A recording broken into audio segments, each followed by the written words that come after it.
Huwag ka nang manlabanan, Tigero. Hindi ka uubra sa akin. Kahit anong gawin mo. Pero kung talagang ipipilit mo, ay isusunod kita sa pinakamamahal mong maestro! Tandaan mo, Haring Aswang, kailanman ay hindi mananalo ang puwersa ng dilim sa bawat sugo ng langit.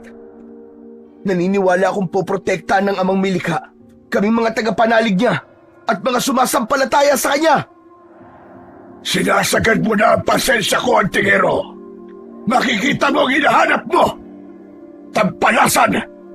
Gagawin kong palamuti ang mga bungunyang tatlo sa aking upuan sa oras na mapatay ko kayo! Tandaan mo yan!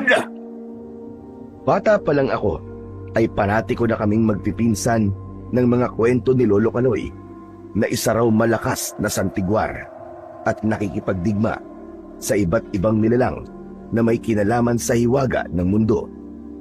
Sa katunayan, ay sa tuwing kami ay nagkakaroon ng mga mahahalagang salo-salong pampamilya, ay ang mga kwento ni Lolo Kaloy ang aming kinapapanabigan. Lalo na ang kanyang kwento tungkol sa kung paano niya naubos at napatay ang isang angkan na mga aswang sa dulong bahagi ng Mindoro kung saan talamak ang mga ito. Dahilan upang makapaghasik sila ng ligim sa lugar at mga karatig bayan. Ayon sa mga nakatatanda kong kamag-anak na talagang nakasabayan ni Lolo sa pag-aagimat, ay sinasabi at pinatotohanan nilang nagtataglay daw si Lolo ng isang mahiwagang mutya na may mga kakaibang abilidad at nakapaloob na lakas espiritual na siyang ginamit umano nito sa pakikipaglaban sa mga nilalang ng dilim. At ayon sa mga ito, ay tinatawag daw ni Lolo ang kanyang gamit na mutya ng anggitay. Matapos nitong matalo sa isang laban ang mahiwaga o engkantadong nilalang at mapasa kanya ang buong lakas nito, pati maging kasangga sa anumang laban o espiritong gabay. Bunso sa 5 magkakapatid si Kaloy, at nung mga panahong yun ay naninirahan sila ng kanyang pamilya sa bayan ng Lipa, probinsya ng Batangas. Sa totoo lang, ay literal na mahirap ang pamumuhay nila sa Batangas dahil sa pag-uuling lamang ang trabaho ng kanyang mga magulang, at ang parehong kinikita ng mga ito ay halos pantawid gutom lang nila para sa araw na yon. Pasalamat na lang sila dahil kahit papano ay may minanang maliit na lupain ang tatay ni Kaloy na kanila namang natataniman ng mga gulay na siyang inilalako nila sa bayan upang pagkakitaan kahit na papano. Dahil sa hirap na rin ng buhay nila, ay natutunan ng mga kapatid niya na maagang magbanat ng buto at humanap ng paraan upang kumita ng pera, dahil kung hindi ay paniguradong magugutom silang mag-anak at wala silang maibibili ng gamot para sa isang kapatid nilang may sakit nung mga panahong yon. Kaya naman, mabilis na tinatapos ng magkakapatid ang kahit na anong trabahong iaatang sa kanila, basta't kikita sila ng pera para sa araw na yon. Isang araw, habang nasa kasarapan ng pagpapahinga si Kaloy at Boyet, ay napabangon silang magkapatid matapos marinig ang boses ng kung sino sa labas ng kanilang bahay. Kaloy! Kaloy! Nariyan ka ba sa inyo? Malamlam na sigaw ng Ginoo mula sa labas ng kanilang bakuran. Oh, Mang Ramil! Kayo pala yan. Ano may paglilingkod ko po sa inyo? May papatrabaho po ba kayo sa akin? Oo, sana, Kaloy. Magpapakuha sana ako ng panggatong. Naubusan kami. Kung maaari lang sana, matatabang kahoy ang ipunin mo, tapos ibaba mo rito. Huwag ka mag-alala, dahil babayaran kita ng maayos o higit pa. Depende sa dami ng iyong madadala sa akin mamaya. Ganun po ba? Sige po, Manong. Pero maaari ko po bang isama ang aking Manong Boyet upang kahit papaano naman po, meron po akong makatulong sa pagdadala at pagbubuhat? Nakikiusap na saad ni Kaloy sa Ginoo. Aba, syempre naman, no? Para na rin kumita ang mga kapatid mo. Ay, siya nga pala, iho, bago ko makalimutan. Baka naman pwede mo din akong ikuha ng ligaw na gabi sa bundok habang nangangahoy kayo. Huwag kang mag-alala dahil mas malaki ang ibibigay ko sa'yo kapag nakapagbaba ka kahit isang piraso lang. Nako, sige po. Tamang-tama po, Manong. Kinakailangan din po kasi namin talaga ang pera eh. Ilang araw na rin po kasing hindi pa nakakabangon ng isang manong ko. Hindi nga po alam ni tatay kung bakit ito nagkaganon eh. Sinubukan na rin po naming ipatawas kay Tandang Samuel, pero hindi daw po niya malaman kung ano po nakagambala sa kapatid ko. Ganun ba? Naku, kawawa naman palahan eh. O siya, huwag kang mag-alala at akong bahala sa'yo. Basta tandaan mo ang bilin ko ha. Matatabang kahoy lamang ang kukunin mo. At huwag na huwag mong kakalimutan ang dahon ng ligaw na gabi ha. Sa puntong yon ay napangiti na lang si Kaloy nang marinig ito, bago tinawag ang kanyang manong Boyet na nag-aasikaso na pala ng kanilang mga dadalhin. Tangan ang 2 pirasong itak at maliit na flashlight na pang-ilaw sa daan. Kung sakasakaling gagabihin sila, ay nagtungo na sila sa kakahuyan upang maghanap ng mga kinakailangang bagay. Halos 1 oras din nilang tinahak ang daang mabato patungo sa mismong kakahuyan sa ibaba ng bundok. Habang sinusuong nilang magkapatid ang madamong daan, ay naisipan pa nilang 2 na dumaan na muna sa ulingan kung saan naroon ang kanilang mga magulang upang makiinom ng tubig. Hindi kasi sila nakapagdala dahil sa pagmamadali. Malayo pa lang sila sa ulingan ay narinig na nila ang kanilang tatay na sumisigaw habang kumakaway sa kanilang 2. Kaya naman, nang makita nilang magkapatid ang mga ito, ay dali-dali na silang nagtatatakbo palapit. Boyet! Kaloy! Aba, ano't na pa rito kayo? Anong atin? Tay, tinawagan ko lang po si Kaloy na manguha po ng mga panggatong para kay Mang Ramil. Binyag daw po kasi ng apo niya sa susunod na araw. Kaya mo ko nagpapaimbak na po ng mga panggatong na gagamitin nila. Tama po yun, Tay. Aba, galante po magbigay si Mang Ramil. Sa katunayan pa nga po bibigyan daw po niya kami ng pasobrang bayad basta't makapag-uwi lang daw po kami ng ligaw na gabi. Mukhang maglalaing po yata sila para sa binyagan. O siya, sige. Uminom na muna kayo ng tubig at tumuloy na kayo sa inyong paroroonan upang hindi kayo gabihin. Papaalis na sana silang 2 nang paalalahanan sila ng kanilang tatay. Boyet, Kaloy, baka tatandaan yung huwag kayong lalapit o tatawid dun sa dulong bahagi yung may naglalakihan at nagtataba ang mga puno. Dahil... Opo, Tay. Bahay po yun o tiraan po ng mga engkantong gubat na maaari namin magambala kung sakasakali po. Natatandaan po namin lahat ng yan, Tay. Dahil bata pa lang po kami, ay ito na po ang palagi niyong paalala sa amin. Napangisi na lamang si Mang Karyo, sabay tinapik-tapik ang 2 anak sa balikat bago tuluyang umalis ang mga yon patungo sa paanan ng bundok. Kaya naman, nang makarating silang 2 sa lugar, ay wala na silang sinayang na sandali at doon ay sinimulan na nilang mangalap at dumampot ng mga kahoy na panggatong. Sa lugar kung saan sila nangunguha ng mga panggatong ay may isang maliit at makipot na ilog. Bali doon nila inihahagis ang mga nakukuha nilang panggatong upang anurin mas mabilis yun na paraan na paglilipat o pagdadala dahil ang mismong bagsak ng mga kahoy na kanilang makukuha ay hindi kalayuan sa baryo kung saan sila nakatira. Sige Kaloy, bilisan mo. Ihulog mo lang ng ihulog ang lahat ng mga nariyan. At ako naman ang bahalang magtulak para anurin to pababa. Sige, Manong. Papasobrahan ko na rin ang kuha para may magagamit na rin tayo sa bahay. Habang abalang-abala silang magkapatid sa kanilang ginagawa, ay napukaw ng isang maliwanag na kung ano ang mata ng kapatid ni Kaloy. Kaya naman, bahagya itong tumigil sa kanyang ginagawa at sabay luminga sa paligid-ligid upang tignan kung ano ito. Nang walang makita si Boyet, ay umiling-iling na lang ito at muling bumalik sa trabaho. Ganun na lamang ang gulat nilang 2 nang bigla silang makarinig ng sunod-sunod na paghagok. Kaya naman, naalerto silang magkapatid. Kaloy, dito ka lang sa likod ko at huwag kang maingay. Utos nito sa nakababatang kapatid. Manong, hindi ba't hagok yun ng baboy? Kabado nitong Saad sa kanyang manong. Oo, Kaloy. Pero hindi ko sigurado kung bakit may baboy dito. Sa tagal-tagal na natin nangangahoy dito, ay ni minsan, wala pa akong nakita o nahuling baboy ramo. Isa pa, ay walang ibang nakatira sa gawing ito na nag-aalaga ng baboy. Malabo rin may maligaw na baboy sa gawing to. Ako nga din, Manong.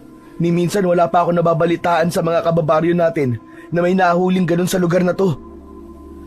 Dahil sa literal silang kabado sa kung anong nilalang ang may gawa ng mga paghagok, ay dali-dali nilang tinungo kung saan yun nagmumula. Pinakasundan nila ito at gano'n na lang ang gulat nilang magkapatid nang makita ang isang kakaibang baboy ramo. Napakalaki nito kaysa sa normal na baboy. Maitim ang kulay ng balahibo nito habang kumikinang-kinang na tila ba diamante sa tuwing masisinagan ng araw.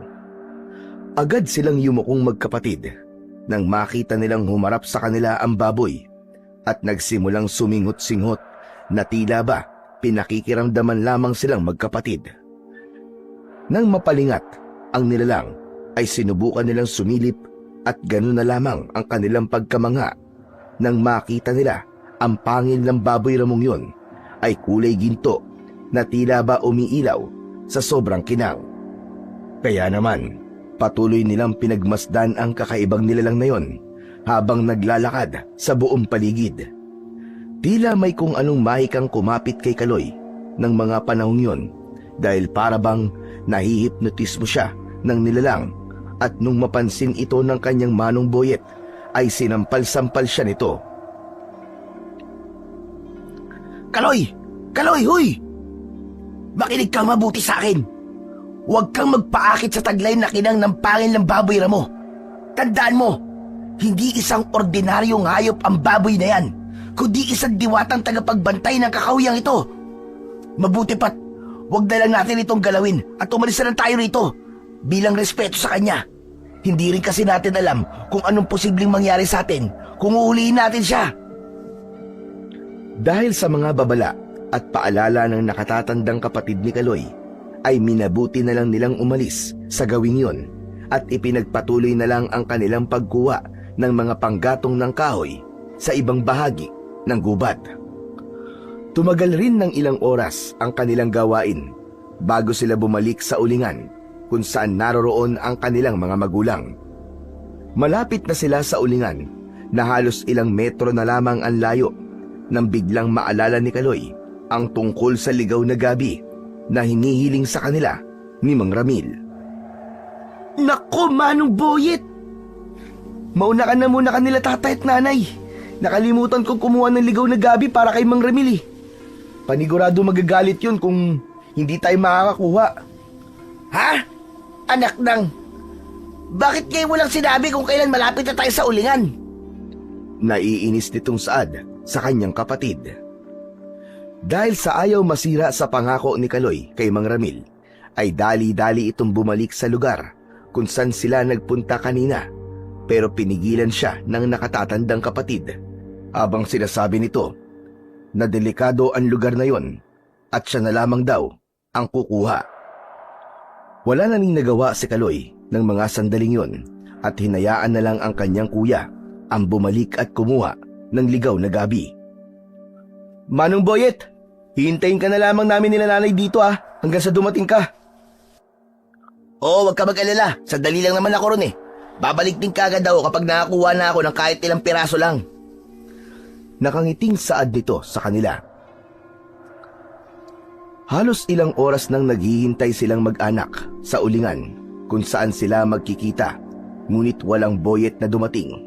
Sa puntong yun ay nagsisimula ng makaramdam ng kaba ang tatay ni Kaloy, lalo na't nagsisimula ng dumilim. Hindi naman maiwasang mag-alala ni Kaloy dahil iniisip niyang baka napano na si Boyet sa loob ng kakahuyan. Kaya naman, sinuong nila ng kanyang ama ang kakahuyan upang hanapin ito. Pinauna na ring umuwi ng tatay nila ang kanilang nanay upang may mag-asikaso sa mga kapatid nilang naroon sa bahay, lalo na ang kapatid nilang may karamdaman nung mga panahong yun. Unti-unti nang dumidilim ang paligid, kaya naman lalong umigting ang damdamin ni Kaloy at Tatay Karyo na hanapin si Boyet bago pa tuluyang lamunin ng kadiliman ang buong kapaligiran. Habang sinusuyod nila ang lugar kung saan maaaring nagpunta si Boyet, ay bigla na lang nakaramdam ng panlalamig sa buong katawan silang mag-ama. Kaya naman, napahalokip-kip sila at nagtataka kung bakit nagkaganon ang klima.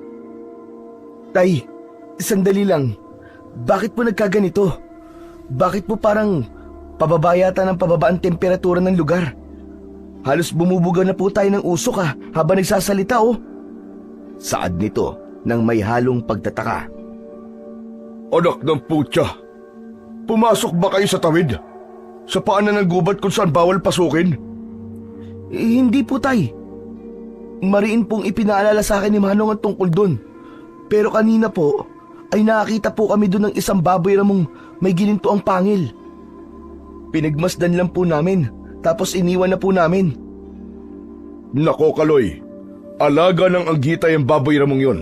Mabuti na lang at hindi niyo pinakailaman dahil marami na akong nakitang taong namatay na sinubukang huliin ang nilalang na yun. Isa na rito, ang tiyo kong si Pontas. Ano, Tay? Ang gitay? Ano po yun? At ano pong klaseng engkanto yun, Tay? Anak, wala akong masyadong alam sa anggitay. Ngunit sabi ng mga taga-baryo na nakakita na nito, ay kalahating tao at kalahating kabayo daw ang nilalang na yun. Isang magandang babae ang pang-itaas nito, habang ang pang-ibaba naman ng nilalang ay tulad ng sa isang kabayo. Paliwanag nito sa giniginaw na anak. Kabayo? Tulad po ba ito ng tikbalang na mapaglaro? Hindi ko masasagot yan, ngunit maaaring babaeng bersyon nito ng sinasabi mong tikbalang. Kung ang tikbalang ay lumalabas sa tuwing umuulan ng mahina habang tirik ang sinag ng araw, ang anggitay naman ay lumalabas lamang kapag malamlam na ang liwanag ng araw at bumababa ang temperatura katulad dito. Dagdag na paliwanag ng tatay ni Kaloy habang patangu-tangu naman ang kanyang anak. Baka po may kinalaman ng nilalang na yun sa pagkawala po ni Manong. Naku, wag naman sana iho, dahil mataas na uri ng engkanto ang anggitay.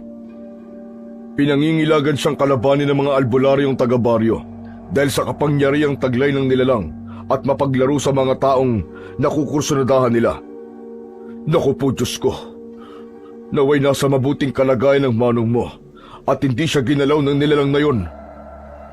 Habang hinahawi ni Kaloy at ng kanyang tatay ang mga damo at mabababang halaman na nakaharang, ay ganun na lamang ang kanilang gulat nang bumungad sa kanilang harapan ang isang maputing nilalang na halos magliwanag na. Agad namang napatakip ng mga mata silang mag-ama dahil sa labis na silaw mula sa nilalang na kung sino.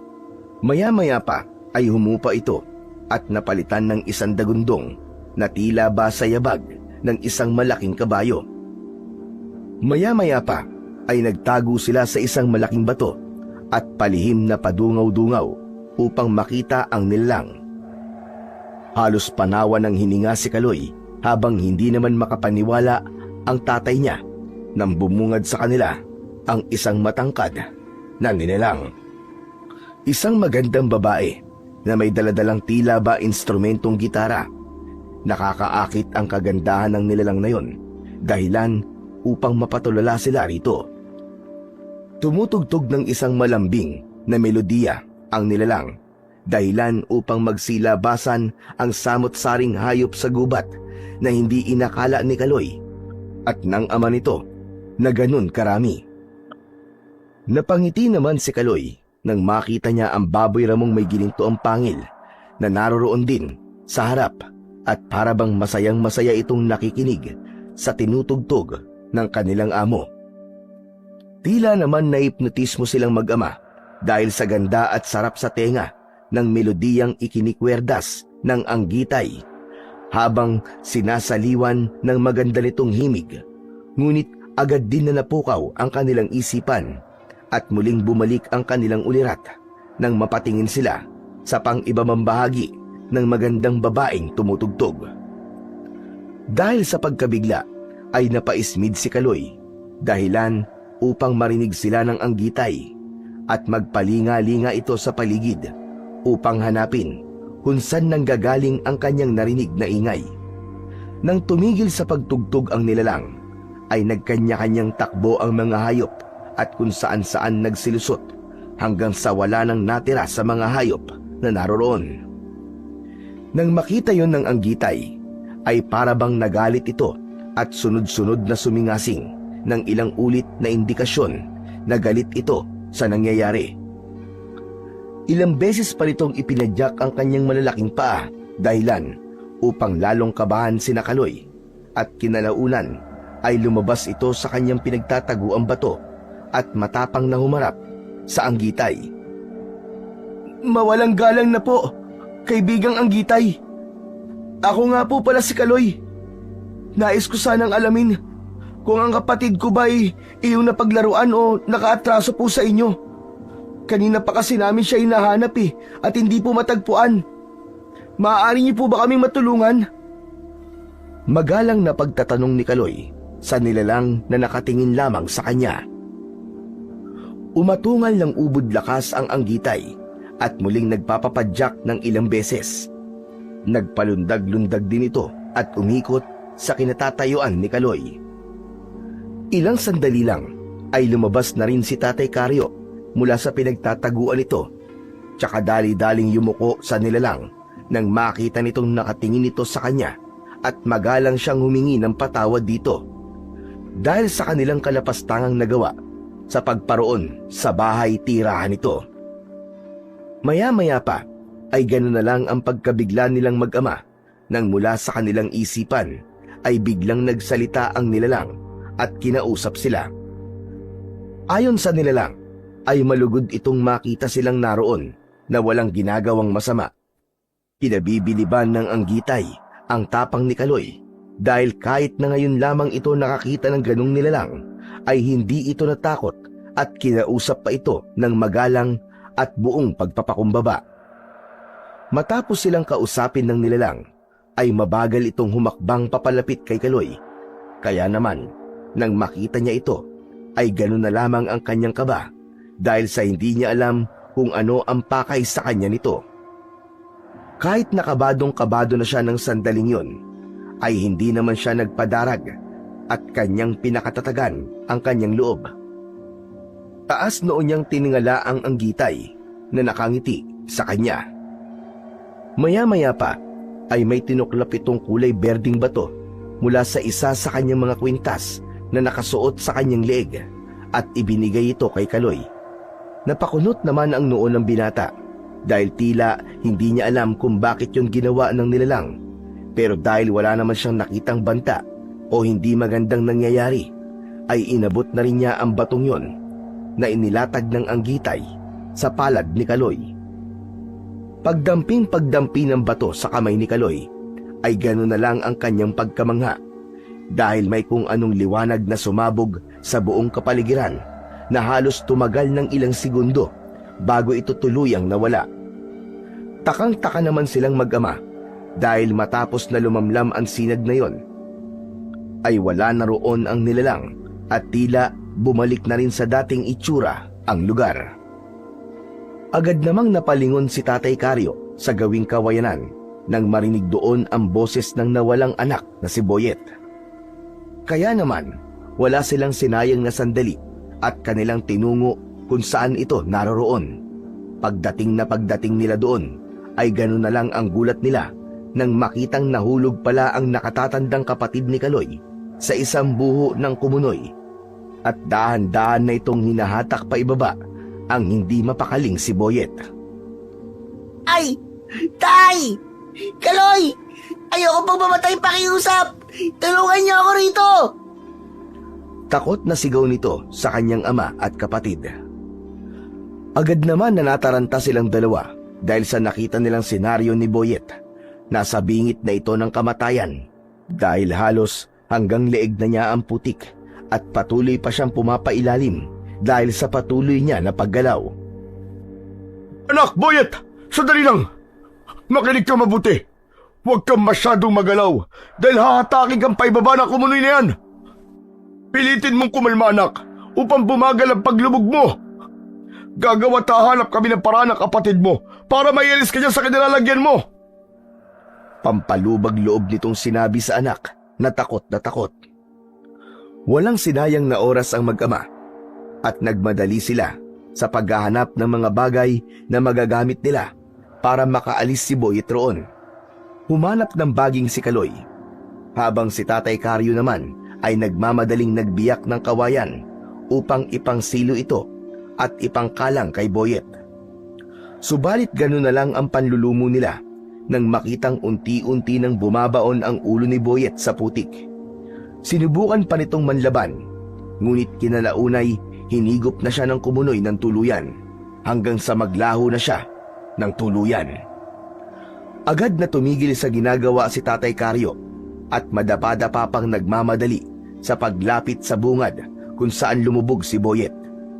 Sinubukan pa nitong tawagin ng anak, ngunit wala na siyang nakuwang tugon mula rito. Kaya naman, pinanlambutan na siya ng tuhod at napasalampak sa kanyang kinatatayuan. Nang makarating si Kaloy, dala ang mahabang baging, ay nagtaka siya kung bakit naabutan niyang umiiyak ang kanyang tatay. Kaya naman, nagpalinga-linga siya upang hanapin ang kapatid. Ngunit gano'n na lang ang sindak na bumalot sa kanya nang mapagtanto niyang wala roon ang kapatid at hinigop na ito ng kumunoy. Sa puntong yun ay unti-unti niya nang naintindihan kung bakit umiiyak ang kanyang ama. Ngunit hindi pinanghinaan ng loob si Kaloy. Sa halip na magmukmok ay dali-dali niyang itinali sa isang puno ang isang bahagi ng tali na gawa sa baging at walang ano-ano'y tumalon palusong sa kumunoy kung saan nahulog ang kanyang nakatatandang kapatid. Paglubog ni Kaloy ay dali-daling tumayo si Tatay Karyo at mabilis na kinapitan ng tali upang hilahin sa oras na lumutang si Kaloy. Halos ilang minutong makapigil hiningang nag-antay sa lulutang si Tatay Karyo, ngunit wala pa rin siyang natatanawan sa pinaglubugan. Dahil dito ay nakaramdam na naman ng matinding lungkot si Tatay Karyo dahil iniisip niyang pati ang bunsong anak ay tuluyan na ring hinigop ng kumunoy. Habang naghihinagpis naman si Tatay Karyo ay bigla siyang nakarinig ng tila may bumubulang kung ano. Agad siyang nabuhayan ng loob at dali-daling tumayo at sinubukang hilahin ng baging at bigla siyang nagulat dahil may umangat na kamay at ito ang kamay ni Kaloy. Tay!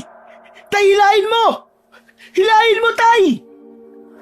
Nang marinig niya ang sigaw ng kanyang anak, ay dali-daling binatak ni Tatay Karyo ang baging at doon ay umusad ng umusad si Kaloy. Ilang minutong hinatak ng kanilang ama ang baging hanggang sa umabot na ito sa pinakabukana, dahilan upang makaalis si Kaloy.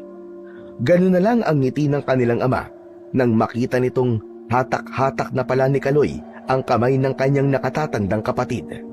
Dali-dali naman itong binuhat ni Tatay Karyo at ipinasadsad sa isang matabang puno, hindi kalayuan sa kinatatayuan nila kanina. Sinubukang gisingin ni Tatay Karyo ang anak. Niyugyug, pinalo-palo at sinampal niya ito ng ilang ulit habang tinatawag ang pangalan nito. Subalit kahit na anong gawin niya ay wala itong reaksyon. Nang halos wala na silang pag-asang mabubuhay pa si Boyet, ay bigla na namang bumaba ang hamog at muli na namang lumamig ang temperatura ng kapaligiran. Maya-maya ay nagulat sila nang makarinig ng mga yabag na tila ba sa kabayo at sa isang kisap mata ay biglang lumitaw na naman ang anggitay na kanina lang nila nakita. Labis ang pagkabigla nila mag-ama sa pangyayaring kanilang nasaksiyan. Ganon na lang ang kanilang pagkabigla nang sa isang kisap mata rin ay biglang nagpalit ng anyo ang katawan ni Boyet at ito ay naging baboy ramo na may gininto ang pangil na nakita nila kanina. Dali-dali itong tumayo at tumakbo papunta sa likod ng anggitay bago biglang nawala sa kanilang paningin. Tumawa ng tumawa ang Anggitay na parabang ang pangyayaring yun sa kanya ay isang biro lamang. Naguguluhan man sa nangyayari, ay galit na nilapitan ni Kaloy ang nilalang at pinagsisisigawan dahil sa bugso ng damdamin niya. Kaibigan! Bakit naman ganun? Bakit mo kami pinaglalaruan? May atraso ba kami sa'yo? Galit na saad nito sa Anggitay. Muli ay umusal ang Anggitay sa isipan ni Kaloy at ito ay nagpaliwanag sa kanya. Ayon dito, ay ginawa niya ang pagsubok na yon upang alamin kung gaano kabuti ang puso ni Kaloy at kung ano ang kanyang iaalay o ibibigay para sa kanyang mga mahal sa buhay. Nang mapatunayan ng Anggitay na mabuting tao talaga si Kaloy, ay humingi ito ng tawad sa kanya. Maya-maya pa, ay biglang bumukal ang isang nakasisilaw na liwanag mula sa bulsa ni Kaloy na agad naman niyang dinukot. Ganun na lang ang pagkamangha ni Kaloy at Tatay Karyo nang makita nilang tila buhay na ang batong ibinigay ng Anggitay. Anak, mutya ang batong yan at ramdam kong malakas ito dahil mismong ang Anggitay ang nag-alay sa'yo nito. Naku anak, isang biyaya ang pagtataglay niyan kaya dapat mong ingatan. Masayang saad nito kay Kaloy na naguguluhan pa din sa mga nangyayari. Ikinaskas ng Anggitay ang kanyang paa habang tumutugtog ng dala nitong tila ba gitara at lumikha ito ng isang masayang saliw ng tunog na umalingaw-ngaw sa buong kapaligiran. Nang matapos ang Anggitay sa pagtugtog, ay biglang lumitaw sa harapan ni Kaloy ang kanyang kapatid na walang malay. Dali-dali naman nilang nilapitan si Boyet at ginising upang alamin kung na paano ito. Katabi ni Boyet ang isang bungkus ng dahon ng ligaw na gabi. Kaloy? Tay? Ano nangyari? Bakit ako nakahiga? Anak, wala kaming alam kung na paano ka. Ang paalam mo kanina, kukuha ka lamang ng gabi, ngunit hindi ka na nakabalik. Ano ba nangyari sa'yo, anak? Pilit na inalala ni Boyet ang mga naganap sa kanya at kung bakit hindi na siya nakabalik sa ulingan. Ilang saglit siyang huminto at nag-isip. Maya-maya pa, nang maalala na niya ang nangyari, ay bigla na lang itong humagulgol sa bisig ng kanyang ama at kapatid na alalang-alala sa kanya. Tay, habang kumukuha ko ng dahon ng gabi, ay muli ko na talawang baboy ramong may gintong pangil.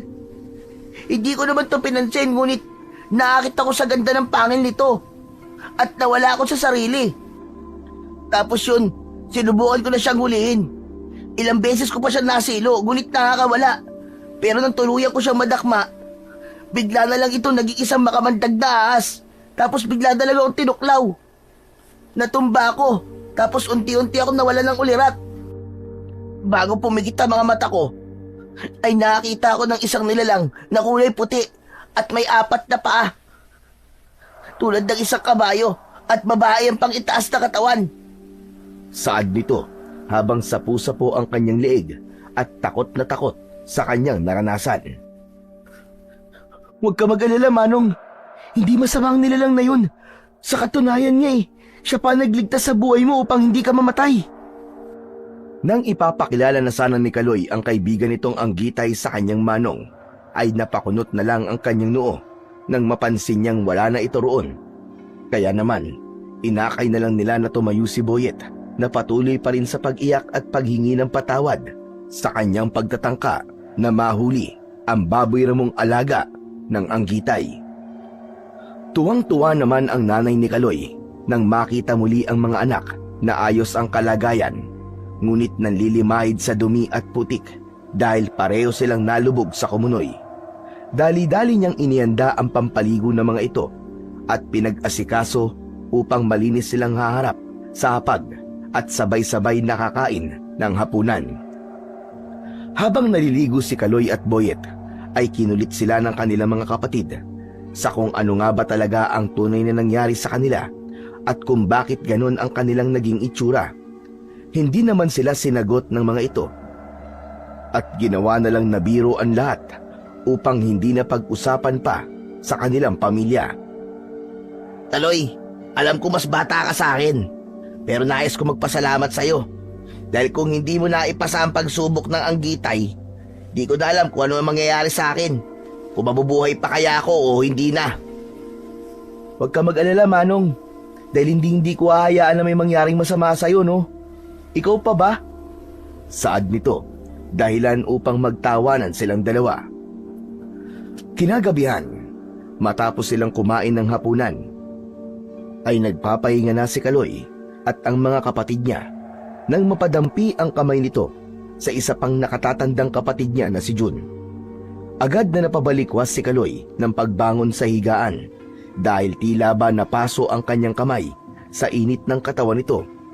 Sinubukan niyang gisingin ang kanyang mga kapatid upang ipaalam ito sa kanila, ngunit laking pagtataka niya dahil kahit pagsasampal-sampalin niya mga ito ay tila ba wala sila sa tamang ulirat, dahilan upang hindi magising.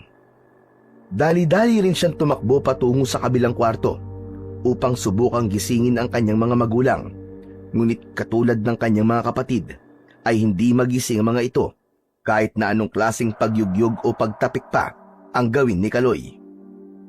Kaya naman, nang makaramdam ng kakaiba, ay bahagyang bumilis ang pagtibok ng kanyang puso. Kaya paulit-ulit niyang pinakalma ang sarili. Sinubukan niyang painumin ng tubig ang kapatid, ngunit hindi nito tinatanggap ang tubig at tumutulo lamang sa kanilang higaan. Agaran din niya itong pinunasan ng malamig na bimpo upang mapababa ang temperatura nito. Ngunit nakakailang oras na siya sa pagpupunas ay tila walang naging epekto yon, kaya itinigil na rin niya. Habang nag-iisip-isip na mga maaaring gawin si Kaloy, ay gano'n na lamang ang gulat niya nang makapa ang kanang bulsa ng kanyang suot na short. Sinubukan niyang dukutin ang kung anong mainit roon at doon ay nagulat siya dahil nagbabaga ang batong kulay berde habang walang patid na pumapatak ang kung anong likido na maihahalin tulad sa langis. Takang-taka si Kaloy nung mga sandaling yon at wala siyang ideya kung bakit nagkakaganon ang batong hawak niya. Isa pa sa ipinagtataka ni Kaloy ay kung paano napunta ang batong yon sa bulsa niya. Tsak naman niyang iniwan niya yon sa labas ng bahay, sa shorts na nakasampay sa labas. Maya-maya pa ay tila ba may kung anong nakasagi sa paningin ni Kaloy na nagmumula sa bintana, ngunit hindi niya sigurado kung ano ang nilalang na kanyang nakita. Malakidlat kasi yon sa bilis, kaya naman dali-dali siya nagtatatakbo patungo sa labas ng kanilang bahay upang tignan kung ano ang nilalang na yon. Nang makalabas si Kaloy, dala ang itak ng ama na nakatali sa tagiliran at isang maliit na flashlight pang ilaw. Isa-isa niyang inilawan ang buong sulok para alamin kung ano ang kanyang nakita. Nang mapadako si Kaloy sa tapat ng kwarto nila, ay gano'n na lang ang kanyang pagtataka na kung bakit may isang malaking pusa ang nakayukyok sa bubungan sa tapat ng bintana ng kanilang kwarto. Sinubukan niyang bugawin ng pusa, ngunit tila hindi ito natitinag sa kanyang pagtataboy. Kaya naman dumampot siya ng isang bato at pinukol ito sa pusa. Nang tamaan ni Kaloy ang nilalang, ay dali-dali yung nahulog. Ngunit gano'n na lang ang pagkabigla niya. Nang pagbagsak ng pusa, ay nakaangil agad ito sa kanya habang naglalaway na parabang handa na nitong atakihin si Kaloy. Muli na namang dumampot ng bato si Kaloy at dali-dali niya itong binato, ngunit hindi tumama. Sinubukan siyang kalmutin ng pusang yon, pero nakaiwas din siya. Dalian siyang bumunot ng kanyang itak upang sana takutin ng pusa. Kaya naman, nang ihumang niya ang kanyang itak, ay gano'n na lang ang takot ng pusa at nagtatatakbo ito papalayo sa kanya. Sa galit ni Kaloy, ay sinundan niya ang pusang yon at nang maabutan niya, ay dali-dali niyang pinaghahampas ng dalang itak. Ngunit may kung anong kakaiba sa pusang yon, dahil lahat ng binitiwang hampas ni Kaloy ay hindi tumatama dahil sa nagagawa nitong maiwasan ang mga yon. Nang makorner ni Kaloy ang pusa at wala na itong matatakbuhan pa, ay halos panawan siya ng hininga nang bigla na lang maging isang malaking ibong itim ang pusang kanyang kaharap. Dali-dali nitong ipinagaspas ang maitim at napakalaking pakpak, tsaka ito nawala sa dilim ng kapaligiran. Tulala namang iniwan ng nilalang si Kaloy ng mga sandaling yon, nang mapagtantong aswang pala ang kanyang nakaharap, ay nagtatatakbo siyang bumalik sa loob ng bahay at sinaradong maigi ang pintuan ng bahay sa takot na muling bumalik ang aswang. Kahit medyo liblib ang lugar na tinitirhan nila Kaloy, ay wala pa namang napapabalita o napag-uusapang may aswang sa kanilang lugar, o di kaya naman ay nabiktima nito. Doon ay napagtanto niyang kaya pala hindi magising-gising ang kanyang mga kasama sa bahay, ay dahil inarasyonan sila ng nilalang upang makatulog na mahimbing. Ngunit kahit na ganon, ay wala siyang kaide-ideya kung bakit naroon ang nilalang sa labas ng kanilang kwarto.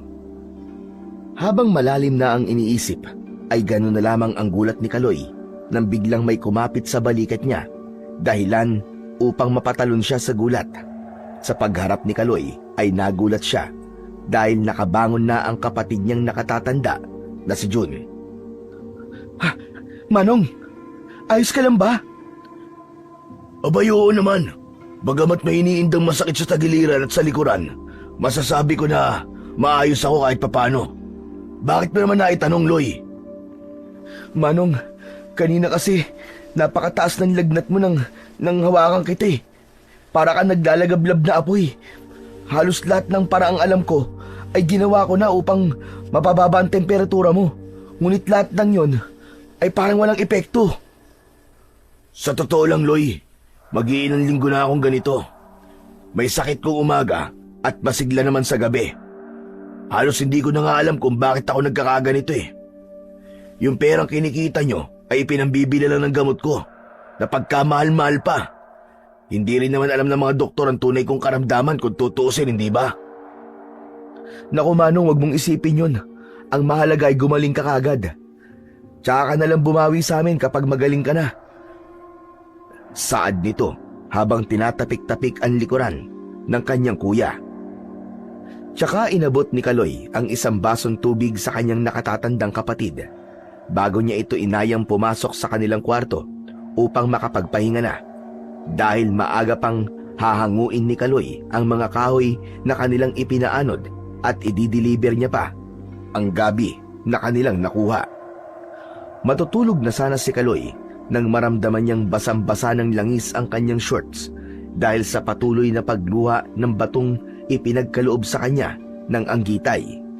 Kaya naman, ibinalot niya ito sa isang kapirasong telang kulay pula at muling ibinalik sa bulsa. Bukas na bukas, pagkatapos ko sa mga gagawin ko, ay pupunta ako kina Tatang Marcelo upang itanong kung totoo bang mutya ang batong to. Saad niya bago siya pumikit upang matulog na. Kinabukasan ng sumunod na araw ay maagang nagtungo ang magkapatid sa ilog upang hanguin ang mga kahoy at dadalin ito sa bahay nila Mang Ramil kasama ang isang sakong ligaw na gabi. Matapos nilang hanguin ang napakaraming kahoy gamit ang tricycle ni Mang Ramil at madala itong lahat sa bahay ng matanda, ay gano'n na lang ang tuwang naramdaman ito dahil hindi niya inakalang napakaraming makukuwang panggatong ng magkapatid. Higit sa lahat ay masayang masaya ito dahil sa napakaganda ng kalidad ng gabing dala nila. Nagbayad ng malaking halaga si Mang Ramil at nagbigay pa ng pasobra upang tanawin ang ginawa ng magkapatid. Naku Mang Ramil, maraming salamat po. Malaki po may tutulong ng perang ito para sa aming pamilya. Oo nga, maraming salamat po Mang Ramil. Saad naman ni Boyet habang nakayuko. Nako, sa uulitin ha. Huwag kayong mag-alala. Kapag may patrabaho ko, ay kayo ulit ang kukunin ko. Ay siya nga pala. Pumarito nga kayo ng mga kapatid mo sa binyag ng apo ko at panadalang ko kayo ng ulam para naman makaawas-awas sa panggastos nyo. O paano ba yan? Mauuna na akong pumasok sa loob, mga iyo. Mag-iingat kayo sa inyong mga lakad.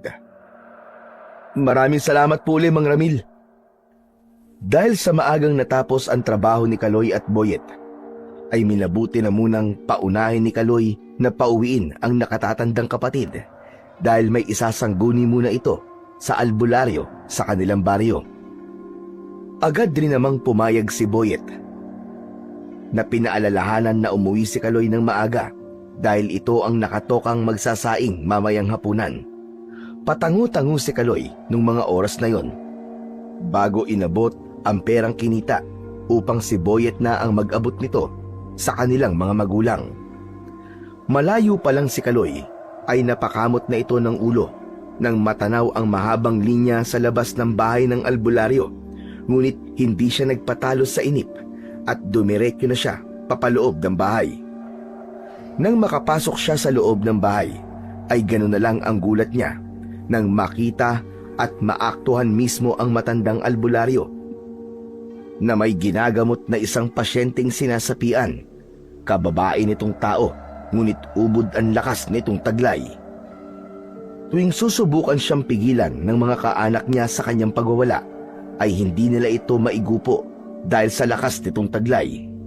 Labis naman ang pagkamangha ni Kaloy nang makita niya ito, lalo na nung simulang gamutin ni Tatang Marcelo ang babaeng may sanib.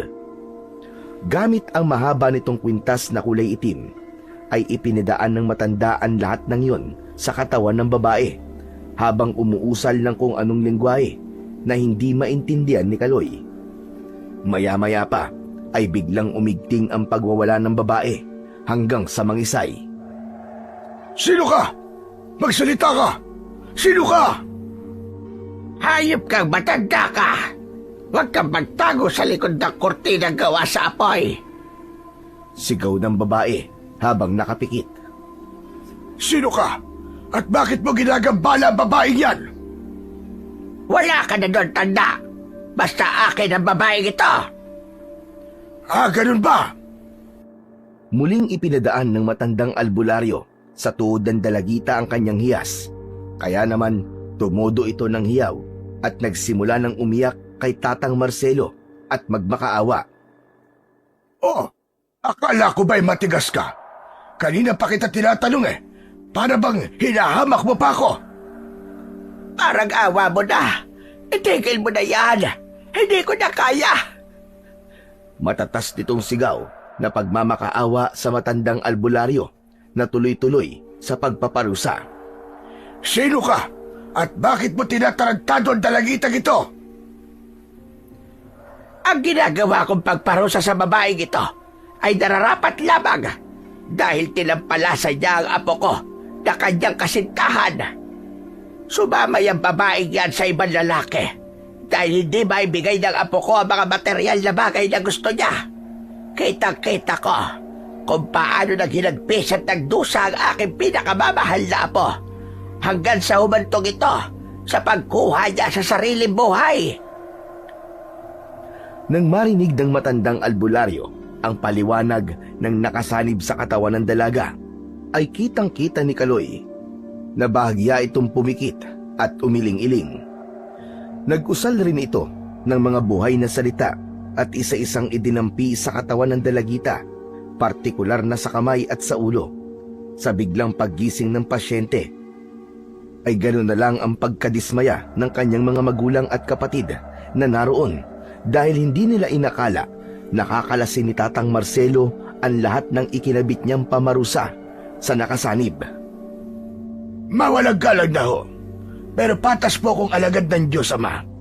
Iuurog ko na ang panggagamot ko sa babaeng ito dahil sa aking personal na rason at base sa mga sinabi ng mangkukulam na aking nakalaban kanina. Pasensya na, pero hindi ko siya matutulungan. Saad ng matanda sa nagmamakaawang magulang ng dalaga. Napangiti naman si Kaloy matapos niyang masaksihan ang ginagawa ng matandang albularyo. Maya-maya pa ay inutusan ng albularyo ang kanyang dalawang anak na lalaki upang sila muna ang humalili sa kanya sa panggagamot at magpapahangin lamang ito ng ilang saglit dahil sa laban niya kanina. Nang makita ni Kaloy si Tatang Marcelo na lumabas ng bahay, ay dali-dali niya itong sinundan patungo sa likod ng bahay upang kausapin. Tatang Marcelo, magandang araw po. Ako nga po pala si Kaloy, yung bunsong anak po ni Karyo. May nais lamang po akong itanong sa inyo. Marami po kasi akong tanong sa isipan ko at sa tingin ko po, kayo lang po ang taong nararapat na lapitan ko para dito. Magandang araw, iho. Ano ba yung kailangan mo sa akin? Nakangiti nitong Saad kay Kaloy. Dali-dali namang inilabas ni Kaloy ang batong ibinigay sa kanya ng Anggitay. Marahan niyang tinanggal ang mga telang ipinambalot niya dito at nung iharap niya ito sa matanda, ay isang hindi inaasahang reaksyon ang nasaksihan ni Kaloy. Iho, saan mo nakuha ito? Tatang Marcelo, sa kakahuyan po, sa dulong bahagi po ng parting paanan ng bundok. Ibig mo't sabihin nangas kang pasukin ang tahanan ng mga maharlikang engkanto? Baka ninakaw mo lang ito. Naku, hindi po. Ipinagkaloob po sa akin niya ng isang marlikang engkanto at sinabing pag-ingatan ko daw po. Ayon po sa tatay ko, ay isa daw po yung mutya. Tama po ba? Iyo, tama ang tatay mo. Pero hindi lamang ito isang ordinaryong mutya dahil ito ay isang mutya ng hiwaga. Ang mutya ng Anggitay. Paano niyo pong nalaman na Anggitay po nagbigay sa akin yan? Bata pa lang ang tatay ko ay pinagkalooban din siya ng mutya ng isang Anggitay at hindi ako maaaring magkamali dahil kapareho ito ng gamit ng aking yumaong ama. Maaari niyo po ba akong sanayin kung papaano po mapapagana po mutyang ito, tatang? May tuturo ko sa iyo ang iilan, pero hindi ang lahat dahil may sariling isip at diwa ang bawat mutya. Mga usal na lalabas lamang kapag ang nangangalaga sa kanila ay nasa gipit na sitwasyon o bingit ng kabatayan.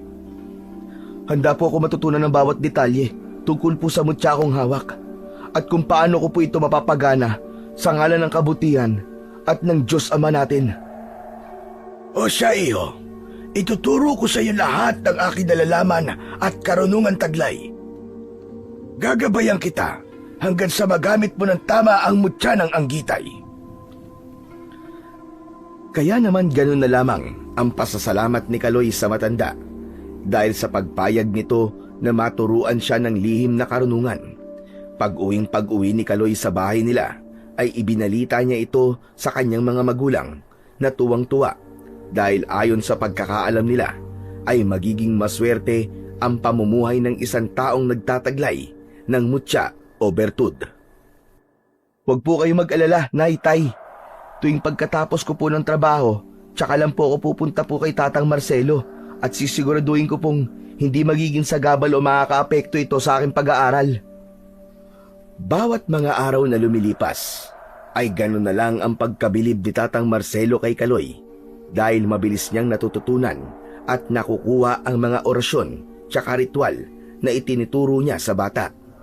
Eksaktong 2 linggo ang lumipas ay tila biyasa na si Kaloy sa paggamit ng ilang mga buhay na salita, mga orasyon, basag at ilang sumpang mapamuksa para sa mga masasamang nilalang. Grabe ka, iyo. 2 linggo pa lang ang lumilipas ay malayo na ang iyong lakas at abilidad. Halos hindi ko rin masukat ang espiritual mong lakas at kapangyarihan. Talagang likas na sa'yo ang pagiging isang antingero. Siya nga po. Malayo na po pero malayo pa po, Maestro Marcelo. Nais ko rin pong pasalamatan ng Poong May Kapal dahil kung hindi po sa kanya ay hindi ko po magagawa ang mga ito at lalo na rin po sa inyo sa paggabay niyo po sa akin. Tsaka niyakap ni Kaloy ang maestro niya bilang tanda ng pagrespeto dito. Iyo, bukas ay uuwi ako ng Cagayan sa isa sa mga bayan ng aking kapatid na ang pangalan ay Poldo. Nagpapatulong kasi siya sa akin. May aswang daw kasing nanggagambala sa kanila roon, lalong-lalo na sa anak niyang buntis ng 5 buwan. Ganun po ba? O siya, sige po, Maestro. Ako na pong bahalang tumingin-tingin dito sa bahay niyo. Mag-iingat po kayo doon at naway gabayan po kayo nag-iisang Diyos nating lahat. Mula nang umalis si Tatang Marcelo sa baryo nila Kaloy, ay lalo pang pinaglinang ng binata ang kanyang talento at kapangyarihang taglay. Nagagawa na rin ni Kaloy na mapalabas ang kakaibang anggitay sa pamamagitan ng pagtawag sa tunay na pangalan nito at ilang ritual na siya mismo ang nakadiskubre. Parati niya itong kinakausap na parabang isang tunay na kaibigan at kinalaunay lalo pa silang napalapit sa isa't isa. Isang hapon ay niyaya ni Boyet si Kaloy na manguha sila o manilo ng mga alimasag at hipon sa ilog na malapit sa kanila. Dahil na rin sa tag-ulan noong mga panahong yun ay malaki ang kitaan sa pag-aalimango, kaya't pumayag si Kaloy. Dagdag kita rin kasi yun sa kanila at isa pa ay nalalapit na ang pasukan, kaya naman ang perang kikitain nila doon ay gagamitin nilang pambili ng mga kagamitan nilang magkakapatid. Daladala ang pansilo, itak, gaserang pangilaw at basket na paglalagyan nila ng mga mahuhuling alimango at hipon, ay nagtungo na sila ng kanyang nakatatandang kapatid sa ilog. Piniling lumabas ng medyo gabi na ni Boyet at ni Kaloy upang hindi nila makasabayan ang ilang mga taga sa kanila na maninilo rin. Magkakagulo kasi silang mga maninilo kapag sila ay nagkasabay-sabay. Sa bungad pa lang ng ilog ay halos kalahati na ang kanilang nahuhuli, kaya naman hindi na sila masyadong nagpakalayo-layo pa dahil naisip nilang bago pa sila dumating sa dulo ay puno na ang basket nilang lagayan. Tila nagdilang anghel si Boyet dahil hindi nga siya nagkamali. Halos umapaw na sa dami ang mga nahuli nilang mga alimango, hindi pa sila nakakarating sa kalagitnaan ng ilog. Bilang pagrespeto sa inang kalikasan, ay binitiwan ng ilang magkakapatid ang ilang mga maliliit at sobra sa basket upang makapagparami pa sa mga susunod na araw. Isa-isa muna nilang itinali ang mga paa at pang-ipit na mga nahuli nilang alimango, tsaka nila nilinisan ito sa ilog bago sila nagdesisyong umuwi sa bahay. Ayos! Mukhang maswerte tayo ngayon na. Kahit nahuli na tayong lumabas, ay nakapuno pa rin tayo at mukhang marami-rami din tayong kikitain sa mga ito kapag naibenta natin. Oo nga, Manong. Kaya dapat ipagpasalamat natin yan sa Panginoon, dahil kung hindi dahil sa Kanya ay hindi mangyayari to. Masayang masaya silang papasok sa bahay nang magulat silang magkapatid dahil tila ba may nasamyong napakabaho si Boyet at Kaloy. Sa baho ng kung anong yun ay talaga namang hindi nila maiwasang magkandadual sa pandidiri. Nang kapain ni Kaloy ang kanyang kwintas ay doon niya nalaman na basa ito at lumuluha na naman ng langis. Kaya naman napagtanto niyang muli na bumalik ang aswang na nakalaban niya nung huli. Gustong gusto kasing bawian ito ni Kaloy nang madiskubre niya na ito pala ang rason ng pagkakasakit ng kanyang nakatatandang kapatid na si Jun. Kaya naman, sinubukan nilang hanapin kung saan ba nanggagaling ang mabahong amoy na yon, at ganun na lamang ang gulat nila nang makita ang isang babaeng nakakapit sa pader ng kanilang kwarto na parabang may ginagawa ito doon na kung ano. Agad na inutusan ni Kaloy ang kanyang nakatatandang kapatid na pumasok na sa loob ng bahay upang alamin ang sitwasyon ng kanilang mga magulang at kapatid. Isa pa, ay ayaw rin kasi na madamay ni Kaloy ang kapatid sa magaganap na sagupaan nila ng aswang. Walang sinayang na sandali si Kaloy noon at agad na siyang umusal ng mga buhay na salita at isa-isa niya itong iniihip sa kanyang buong katawan. Bakod general ang ginamit niya para sa pisikal at espiritual na depensa, habang poder ni Arkanghel Metatron naman ang kanyang inusal para sa pang-opensa. Binunot niya ang kanyang itak mula sa taklas nito at dahan-dahang lumapit sa kinaroroonan ng nilalang. Nagulat si Kaloy nang makita ang babaeng aswang na tila ba may kung ano itong sinisipsip sa bintana. Agad namang bumitaw ng isang malakas na atake si Kaloy, subalit may kung anong puwersang nagtulak sa nilalang upang makita ang kanyang gagawin, dahilan upang makaiwas ito at makatalon ng mataas. Ngunit dahil na rin sa bilis ng pagkilos ni Kaloy, ay halos hindi napansin ng aswang ang kanyang dila. Nang batakin niya ito pabalik sa kanyang bunganga, ay umatungal ito ng ubod lakas dahil nakita niyang wala na ang dilang kanina lamang ay nakakabit. Demonyo kang aswang ka! Ikaw pala nagpapasakit sa manong ko! Ngayon umanda ka! Dahil ito na magiging katapusan mo! Sunod-sunod na inundayan ni Kaloy ng atake ang aswang, pero sadyang maliksi at mabilis ang nilalang. Kaya naman mangilan-ngilan lamang sa pag-atake niya ang nakakalusot. Pero kahit nakakaunti lamang ang pinsalang natatamo ng aswang, ay malalalim naman ang mga yon at maaari nitong ikamatay ang mga sugat na yon kung hindi niya ito magagamot kagad. Sinubukan pang manlaban ng aswang, ngunit ni isa sa mga pag-atake niya ay wala man lang tumagos o nakalusot dahil sa tibay ng bakod general ni Kaloy. Halos magtumbahan na ang ilang maliliit na puno at bakod ng kanilang bahay dahil sa tindi ng kanilang pagbubuno. Ngunit nakalalamang sa tunggalian si Kaloy. Sa loob lamang ng ilang linggong pagsasanay niya sa ilalim ni Tatang Marcelo, ay kitang-kita niya na kung gaano na siya kalakas, at kahit ito ang unang beses niya ng pakikipaglaban sa mga aswang, ay nagawa na niyang makalamang. Nang malingat ang nilalang, ay nagawang mataga ni Kaloy ang aswang sa parteng liig, dahilan upang manghina ito at dali-daling tumakas. Tumalon ang aswang sa bakod at mabagal na lumakad papalayo dahil sa dami ng tinamo nitong pinsala mula sa mga atake ni Kaloy. O teka! Anong problema? Bakit tila yata hindi ka makapagpalit ng anyo ngayon? Magsaibon ka! O di kaya ay magsaaso. Gawin mo, dahil kapag naabutan kita, paniguradong hindi ka na mabubuhay. Nang oras na yon, ay makikita mong takot na takot ang aswang sa mga sinasabi ni Kaloy, kaya pinipilit nitong tumakas kahit napagapang. Binigyan pa ni Kaloy ng ilang minuto ang aswang para mag-anyong ibon.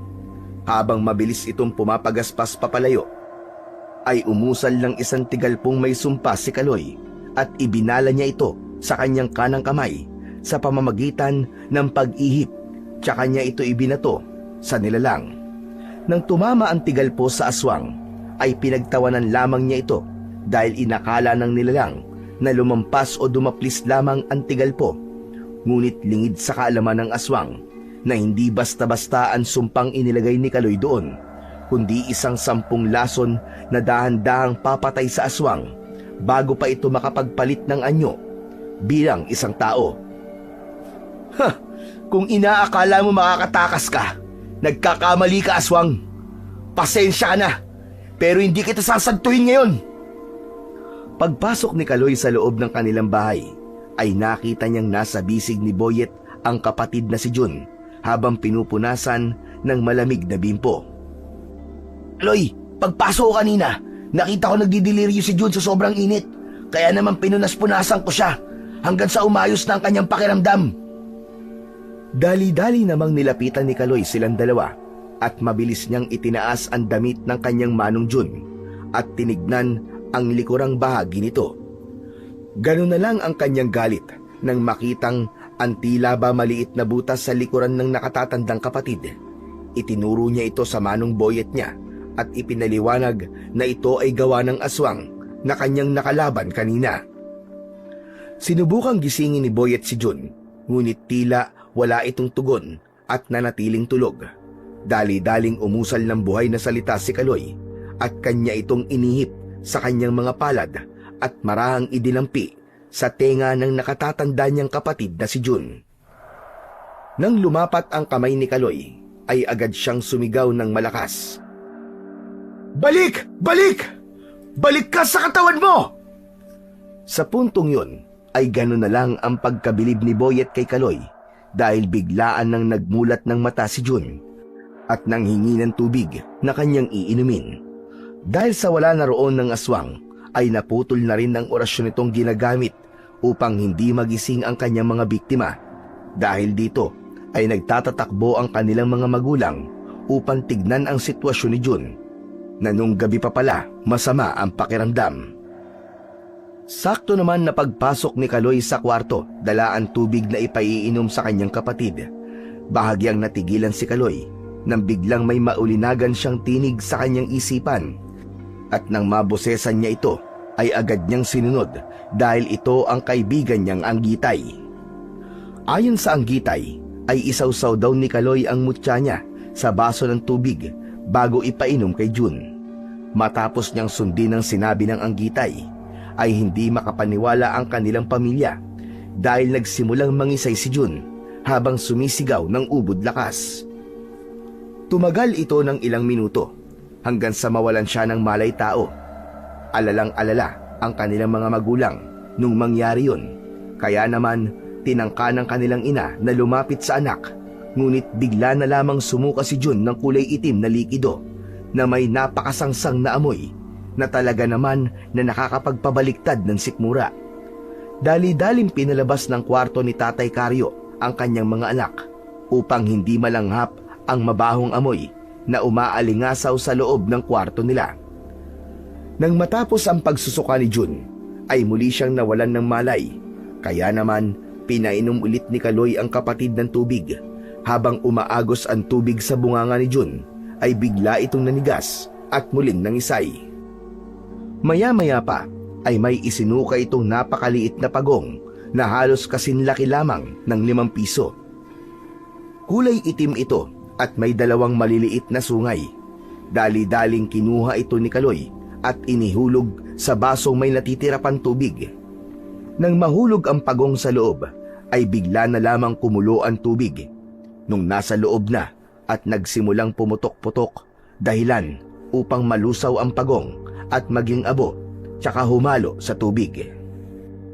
Manong Jun, mukhang may sumalbahay sa'yo. Sinubukan kang hawaan ng pagiging aswang, pero hindi siya nagtagumpay dahil nabisto ko siya kagad. Malamang sa malamang ay patay na ang aswang na yun ngayon dahil sa tindi ng ipinatama akong tigal po sa kanya. Kahit na nahihirapan si Jun, ay dali-dali siyang tumayo at niyakap ang kapatid niyang si Kaloy bilang tanda ng pasasalamat sa kanyang pagkakaligtas.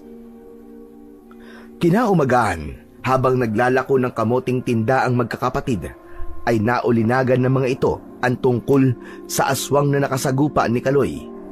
Ayon sa kwento ng bali-balita, ay natagpuan daw sa palayan ang bangkay ng aswang. Mukha daw na udlot ang pagpapalit nito ng anyo bilang isang tao dahil mabalahibo pa rin at napakaitim pa ng ibabang bahagi ng nilalang nung natagpuan ng mga magsasaka roon.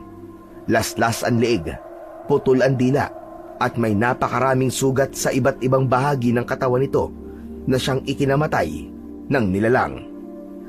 Ayon sa mga taong barangay, ay hindi posibleng taga-ibang lugar ang bangkay dahil walang nakakakilala rito sino man sa baryo nila.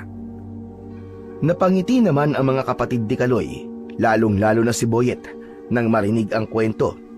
Nalingid sa kaalaman ng lahat, ay si Kaloy ang tumalo at pumatay sa salot na aswang na yon matapos nitong biktimahin ang kanyang kapatid na si Jun na nagpapagaling pa sa kanilang bahay.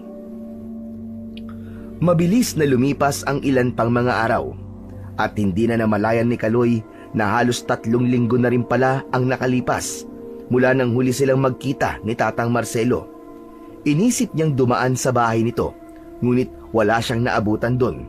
Kaya naman, inisip niya kung kumusta na kaya ito at kung nasa maayos ba ang lagay ng kanyang maestro. Isang araw, habang naglalako ng gulay si Kaloy, ay hindi niya sinasadyang mapadaan sa bahay ni Tatang Marcelo. Kaya naman, nung makita niyang bukas ang mga bintana ng bahay, ay kumaripas siya ng lakad upang tignan kung naroon na ang kanyang maestro Marcelo. Ngunit sa hindi inaasahan, ay ang asawa at dalagang anak nito ang inabutan niya sa loob. Tinanong niya ang butihing may bahay ng maestro kung bakit hindi nila kasamang bumalik si Tatang Marcelo, ngunit imbis na tumagon ang ale, ay bigla na lang bumuhos ang luha nito sa mga mata. Naguguluhan man sa nangyayari, ay niyakap ni Kaloy ang ale, tsaka sinubukang usisain kung ano nga ba talaga ang problema. Dahil sa tindi ng emosyon ng asawa ni Tatang Marcelo, ay nahirapan itong huminga dahilan ng pagkatumba nito. Mabuti na lang at naroon si Kaloy, kaya nasalo niya ang ali. Tsaka niya ito inupo. Umusal din siya ng isang buhay na salita at inihip niya ito sa muka at noo ng ali. Matapos niyang gawin yon, ay huminga ng ubod lalim ang ali bago muling nagmulat ng mga mata.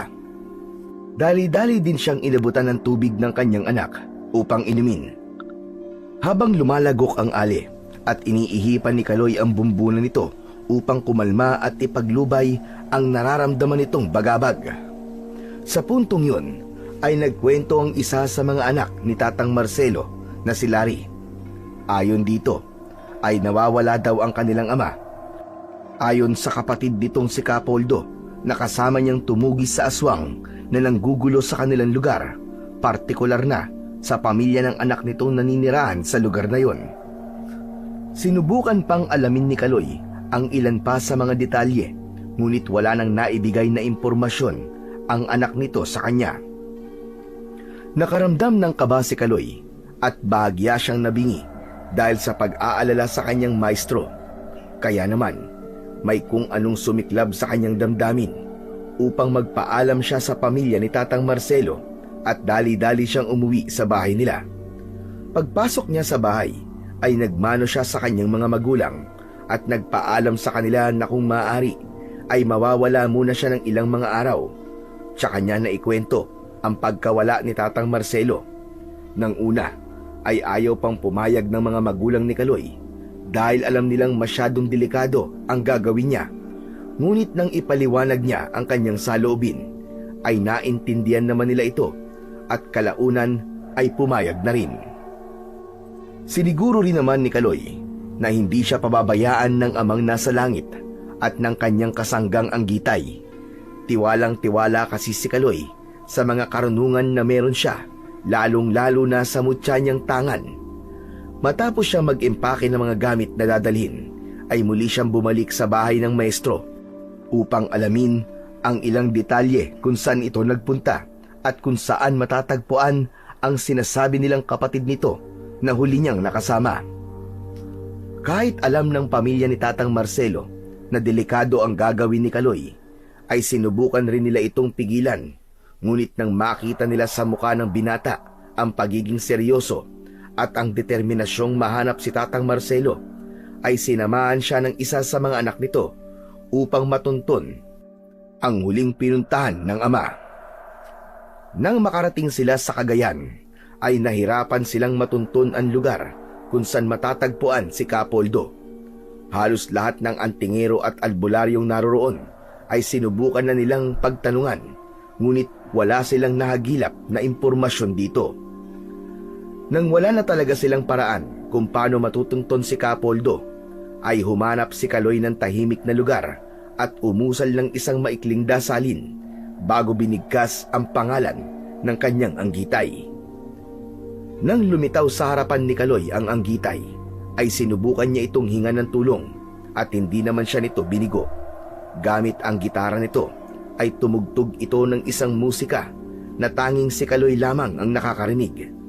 Hindi pa natatapos ang pagtugtog ng nilalang ay may dumapo ng isang maliit na ibon sa balikat ni Kaloy at tumuka-tuka ito ng ilang ulit. Sa kanyang isipan ay nagsalita ang anggitay at ipinaliwanag ang kakayahan ng ibong yon bago naglaho na parang bula. Lubos naman ang pasasalamat ni Kaloy sa kasangga bago muling bumalik sa kasamang si Larry. Gamit ang ibong tagkaro ay sinundan nila ito kung saan tutungo. Halos ilang oras din nila itong sinundan hanggang sa makarating sila sa isang masukal at liblib na lugar sa itaas ng bundok kung saan naroon ang isang maliit na kubo. Matapos na humuni ng ilang ulit ang ibon, ay doon na ito lumipad at nawala sa kanilang paningin. Sa bungad ng pintuan ng bahay kubo ay lumabas ang isang sugatang matanda na paika-ikang naglalakad, kaya naman agad nilang nilapitan ito upang tanungin. Nag-aalangan pa ng una ang matanda, ngunit nung mamukaan niya ang anak ni Tatang Marcelo na maestro ni Kaloy ay niyakap niya ito at nagsimulang humagulgol sa kanila. Pinakalma muna nila ang matanda at nang tumigil ito sa pag-iyak ay inimbitahan niya sila Kaloy na manuluyan sa loob dahil daw hindi ligtas kung sa labas sila mag-uusap. Hinayaan nilang magkasama na magkwento si Kapoldo sa kung ano nga ba ang nangyari at kung bakit humantong sa pagkawala ni Tatang Marcelo ang isang madaling misyon na pagtugis sa isang grupo ng mga ordinaryong aswang. Dito sa lugar ng Cagayan, naninirahan ang kaisa-isa kong anak na babae at ang pamilya niya. Dahil taga rito sa Cagayan, yung pamilyang napangasawa niya. Nung magbuntis ang aking anak, ay hindi na sila pinatahimik ng grupo ng mga aswang sa lugar. Kahit na marunong sa espiritual ang aking manugang, ay tila hindi natatakot ang mga aswang na kanyang nakakasagupa. Kaya naman, humingi na ito ng tulong sa akin. Nung una ay kaya-kaya namin ang mga aswang sa lugar. Ngunit na kinalaunan, padalas na ng padalas ang insidente ng pagparoon ng mga aswang. Maging yung mga pangontrang ginagawa ko ay wala na ring silbi sa kanila. Kaya naman, humingi na ako ng tulong sa Manong Marcelo. Dahil siya ang mas malakas at may kakayahang tumapat sa mga aswang na yon. Nang makarating naman dito si Manong, ay tinugis namin dalawang aswang na umaaligid dito sa bahay. Isa-isa namin silang inubos hanggang sa ilang araw na naging tahimik ang aming pamumuhay. Inakala namin na magtutuloy-tuloy na ang katahimikan yun, ngunit mali pala kami ni Manong. Isang gabi, habang nag-iinuman kami, ay may lumapag na mga aswang sa bakuran namin. Nawasak nila ang pangontra at proteksyong ginawa ni Manong, tsaka sila sumalakay sa amin. Napilitan kami makipagsagupa ni Manong sa mga aswang na yon. Habang nakikipaglaban, ay napansin namin na mula sa pulutong ng mga aswang ay lumabas ang isang kauri nila na tila ba kakaiba ang itsura at wangis. Ramdam na ramdam din namin ni Manong ang lakas ng aura nitong pinapakawalan, dahilan upang mangamba kami sa aming kaligtasan. Nagtumayo na ang aswang na pinakamalaki sa lahat. Aba, ganun na lamang ang takot namin ni Manong nang malaman namin na ang aswang pala na yon ay isang tigbawak. Saad nito sa kanila. Ano? Tigbawak? Anong klaseng aswang po yun? Eho, ang tigbawak ay ang pinakamalakas sa kanilang angkan na may ahalin tulad sa isang gabunan. Ngunit ang kaibahan lamang nito ay may kakayahan itong mga alipin ng mga itim na engkanto at maligno na siyang ginagamit nilang tagabantay kung umaga dahil natutulog ang mga ito sa ilalim ng lupa upang hindi matunton ng kahit na sino. Paliwanag ng matanda sa kanilang dalawa. Nang makaharap namin ang nilalang, ay nahirapan kami ng lubos dahil sa mga alaga nitong engkantong itim. Dalawang engkantadong aso ang aking nakalaban, habang si Manong naman ang humarap sa tigbawak.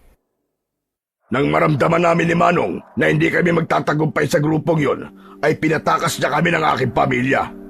Ayoko man, ay wala na akong nagawa, kundi sumunod na lang sa kanya. Habang tumatakas kami sa lugar, ay inutusan pa ng tigbawak ang kanyang mga kauri na habulin kami. Ngunit naglagak na ako ng orasyon ng sabulag o pambulag upang hindi na nila kami masundan at mahabol. Yun ang huling beses ko nakita si Manong Marcelo. Sinubukan ko siyang hanapin at balikan sa lugar, ngunit wala siya roon. Kaya naman ako nagtatago dito sa bundok ay dahil nabalitaan kong may grupo ng mga aswang ang naghahanap sa akin. Sa katunayan nga, yung pamilya ko, pinalipat ko na lang ng tirahan dahil natatakot akong balikan sila ng mga aswang na aming nakaharap. Hindi baling ako na lang, wag lang ang pamilya ng aking kaisa-isang anak. Dali ang lumapit si Kaloy sa matanda at hinimas-himas nito ang kanyang likuran at pinakalma ang matanda. Huwag po kayong mag-alala, Kapoldo. Gagawin ko po ang lahat ng aking makakaya upang mahanap po si Maestro Marcelo. Hindi ako titigil hanggat hindi ko nalalaman kung ano nga ba ang tunay na nangyari sa kanya. Sa puntong yon ay niyakap na rin siya ni Kapoldo at ipinangako niyang tutulong din ito sa paghahanap kasama si Larry. Bagamat ito ang unang laban ni Kaloy sa grupo ng mga aswang na kanilang tinutugis, ay kinabiliban siya ng dalawang kasama dahil wala man lang itong nararamdamang kaba o takot. Kaya naman, lalo silang naging kumpiyansang mahahanap si Tatang Marcelo. Sinubukan ni Kaloy na tawagin ang kanyang kasanggang Anggitay upang tanungin sana kung buhay pa ba si Tatang Marcelo, ngunit hindi ito makatugon dahil hindi nito masagap ang aura ng matanda. Kahit na ganun ang sinabi ng Anggitay ni Kaloy, ay hindi siya nawalan ng tiwala sa kanyang sarili at sa mga kasama. Ilang araw silang naghanda para sa paparating na laban. Ikinarga na ni Kaloy ang mga dekalibre niyang orasyon at sumpang gagamitin, habang si Capoldo naman ay nagpondo ng lakas sa kanyang Tres Pico Roma, habang si Larry naman ay inuorasyonan ang mga gagamitin niyang sandata upang lalo itong mapalakas at makasabay sa kilos ng mga nilalang ng dilim. Nang makasiguro sila na handa na at kumpleto na ang mga gamit na kanilang kakailanganin, ay binalikan nila ang baryo kung saan daw nakalaban ng magkapatid ang mga aswang. Hindi pa nakakalapit ang grupo ni Kaloy sa arko, ay may 4 na anyong aso na silang nakitang papasugod sa direksyon nila. Dali-daling binunot ni Capoldo ang kanyang tabak, habang buntot pagi naman ang kay Larry, at saka sila nakipagsabayan sa mga aswang. Hindi muna sumugod yung dalawa sa 4 na aswang at nakiramdam muna sa paligid. Nang makita nilang walang armas na hawak si Kaloy, ay ito ang kanilang inatake. Ubod ng bilis ng nilalang na sinalakay si Kaloy sa pag-aakalang kakayanin nila ito, ngunit gano'n na lamang ang kanilang pagkabigla dahil nang atakihin nila ito ay sinakal lamang sila ng binata gamit ang tig-isang kamay. Sinubukan pang pagkakalmutin ng dalawang yon ang kamay ni Kaloy, ngunit hindi ito tumatagos sa kanyang pambakod at sa halip ay parabang nasusunog sila dahil divino ang bakod na gamit ni Kaloy na siyang panlaban sa tulad nilang alagad ng dilim.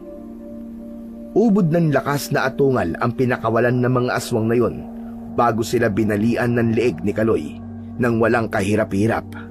Nang makita ito ni Larry at ni Capoldo, ay gano'n na lang ang kanilang pagkabilib sa kanyang ginawa. Lalo na nang lumitaw sa dibdib nito ang kanyang mahiwagang mutya ng Anggitay. Kumikinang ito na kulay berde at napakaliwanag sa mata, kaya naman nagawa nitong masilaw ang mga aswang nilang katapat, dahilan upang matalo nila ito. Naputulan ni Capoldo ng ulo ang katunggali, habang si Larry naman ay nahagupit ng isang matindi ang likod ng aswang, dahilan upang maging abo ito.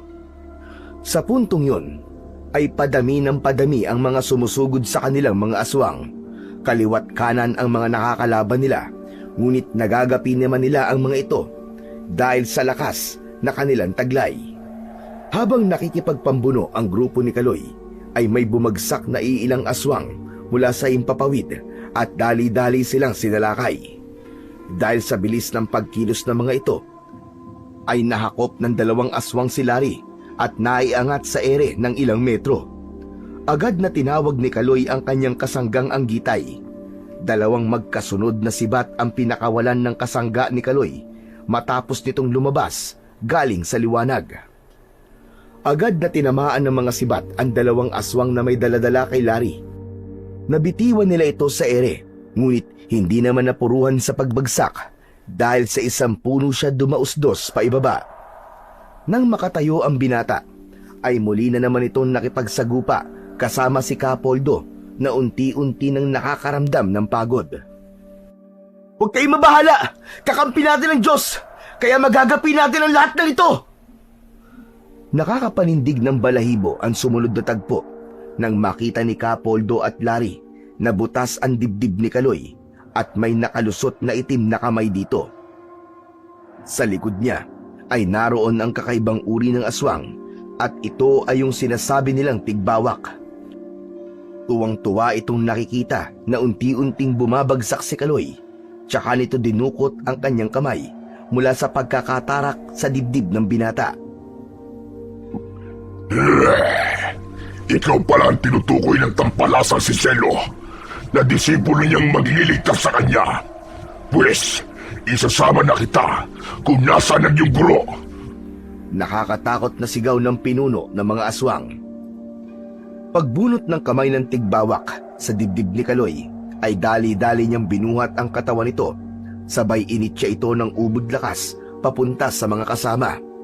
Mabuti na lang at nasalo siya ni Larry, kaya hindi ito napuruhan sa pagbagsak. Habang nakikipaglaban ang anggitay ni Kaloy, ay hindi nito maiwasang mapatingin sa kasama, dahil alam nitong napuruhan si Kaloy, at kung hindi siya gagawa ng paraan, ay maaari itong mamatay anumang oras. Natataranta na si Larry habang kapit-kapit ang kamay ni Kaloy at sinasabihan na huwag bibitaw. Tumayo naman si Kapoldo at sumigaw ng ubod lakas. Sa mga oras na yun ay ibinubuhos na ng matanda ang kanyang pondong naipon bago sumugod sa 7 aswang na kalaban niya kanina. Nagpahid si Larry ng mga luha bago umusad ng orasyon, saka sumugod din sa mga aswang na kalaban ng Tio Poldo niya. Isang suntok na malakas ang tumama sa sentido ni Kapoldo, dahilan upang mawalan ito ng malay. At nung makita ito ni Larry, ay siya naman ang sinugod ng tigbawak. Isang malakas na suntok ang kumonekta sa dibdib ng binata, dahilan upang hindi na siya makagalaw at makahinga. Nang matumba siya sa lupa at nakita niyang pinagpipiestahan ng mga aswang ang katawan ng kanyang tiyo at ng kasamang si Kaloy, napaluwa na lang si Larry habang unti-unti nang tinatanggap ang mapait na kapalarang sasapitin nila sa kamay ng malakas na pinuno ng mga aswang. Nang sa pagpikit niya ay may tila narinig siyang isang matamis na musikang kung saan nanggagaling. Ilang segundo niya itong pinakinggan nang bigla siyang makaramdam ng ginhawa sa kanyang katawan.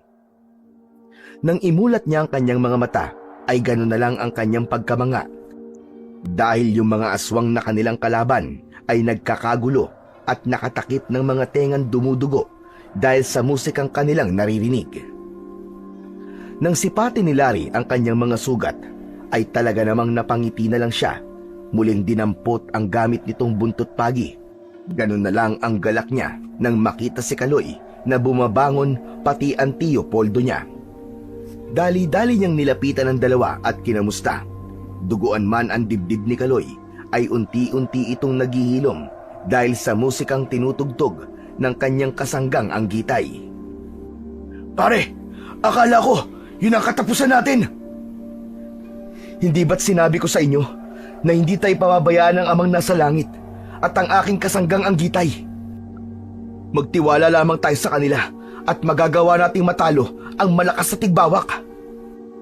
Nang tumigil sa pagtugtog, ay humingi ng paumanhin ang kanyang kasangga na anggitay, dahil umuubos pala ng malakas na enerhiya ang musikang nililikha niya para mapagaling lamang ang grupo nila. At dahil nasa sukdulan na ang panghihina ng anggitay, ay unti-unti itong nawala sa kanilang paningin. Maraming salamat, kaibigang anggitay, dahil hindi mo kami pinabayaan. Huwag kang mag-alala, dahil kami na ang bahala magmula ngayon. Mula sa madilim na sulok ay lumabas ang mga engkantong aso ng tigbawak na tumalo kay Poldo. Nung mga pagkakataong yon, ay si Larry naman ang humarap sa mga yon at nakipagpambuno. Muling nagkarga ng mga orasyon at buhay na salita si Kaloy bago nakipagsabayan sa tigbawak. Kada suntok niyang binibitiwan ay halos dumadagundong sa buong kapaligiran, ngunit katakatakang sinasalo lamang yon ng tigbawak, kaya naman nagpalit ng estratehiya si Kaloy. Kung di niya kaya ng pisikal na lakas ang tigbawak, ay dinaan niya ito sa mga buhay na salita at tigalpo, at hindi nga siya nagkamali, dahil nang subukang kargahan ni Kaloy ng isang mataas na uri ng buhay na salita ang kanyang kanang kamay at ipinansuntok niya dito, ay tila ininda ito ng tigbawak, dahilan upang mapaluhod ito sa lapag at bumulwak ang dugo. Muling inulit ni Kaloy ang ataking yon, ngunit nakaiwas na ang tigbawak sa pagkakataong yon at nagawa siya nitong masipa. Ilang pulgada ang inatras ni Kaloy, ngunit hindi naman niya yon ininda. Ngunit nang mawala ang focus niya sa laban, ay sinundan ng aswang ang atake ng isang pagsaksak gamit ang matalas nitong kuko. Didikit na sana sa dibdib ni Kaloy ang kamay ng aswang nang bumulwak ang dugo nito sa bibig na siyang ikinagulat nilang dalawa. Nang ibaba ng aswang ang tingin sa kanyang dibdib, ay nakita nito na nakatarak doon ang tabak ni Kapoldo. Bagay lang sa'yo yan! Ganti ko yan sa ginawa mo sa aking kapatid! Saad nito habang tumatangis. Agad na napaluhod ang nilalang dahil sa hindi niya inaasahang atake mula sa matanda. Pagbatak ni Kapoldo ng tabak sa dibdib ng aswang, ay siya namang pagtagpas ni Kaloy sa ulo nitong lumipad ng ilang metro dahil sa lakas. Nangingisay pang bumagsak sa lupa ang katawan ng aswang bago bumulwak ang napakaitim nitong dugo at napakabaho. May kung ano ring nagsilabasang insekto at hayop mula sa katawan nito na sinunog naman ni Kaloy gamit ang orasyon ng banal na apoy ng langit. Matapos na mapatay ni Kaloy ang tigbawak, ay bigla na ring naglaho ang dalawang asong engkanto na kalaban ni Larry. Muntik na ako dun Kung tumagal pa ng 5 minuto ang aming laban, ay paniguradong mapapatay na ako ng mga nilalang na yon. Saad nito habang hinihingal. Nang makita ng mga aswang na patay na ang kanilang pinuno, ay nagkanya-kanya na sila ng takas habang kung saan-saan nagsisuot ang iba. Agad na dinakma ni Kaloy ang isang aswang at isa-isa niyang binali ang mga braso at binti bago inalam kung ano nga ba ang tunay na nangyari sa maestro niya. Ayon sa isang aswang, ay patay na raw pala talaga ang kanyang maestro, ngunit hindi sa kamay ng sino man sa kanila. Nung mga panahong nadakip daw ito ng mga kasama nila, ay pinili na lang daw nitong magpatiwakal kaysa mapatay ng kanilang pinunong aswang. Hinigop din daw ng pinuno ang kaluluwa nito bago ipinakain sa mga kasama niya ang bangkay. Ganun na lang ang paghihinagpis nilang magkakasama nang marinig ito sa aswang. Nakalaunan ay pinugutan din niya ng ulo. Sa pag-uwi ni Kaloy at Larry, ay dala nila ang malungkot na balita sa kanilang mga pamilya. Ngunit hindi ito naging rason upang tumigil ang buhay ni Kaloy dahil siya ang nagpatuloy ng naiwang panata ng kanyang maestro. Siya ang naging albularyo sa kanilang baryo. Gamit ang mahiwagang mutya ng Anggitay, ay marami siyang pinatunayan sa mga kababaryo at naisalbang buhay. Kaya naman, tinagurian siyang pinakamalakas na batang albularyo sa kanilang bayan. Huwag ka naman labanan, Tigero! Hindi ka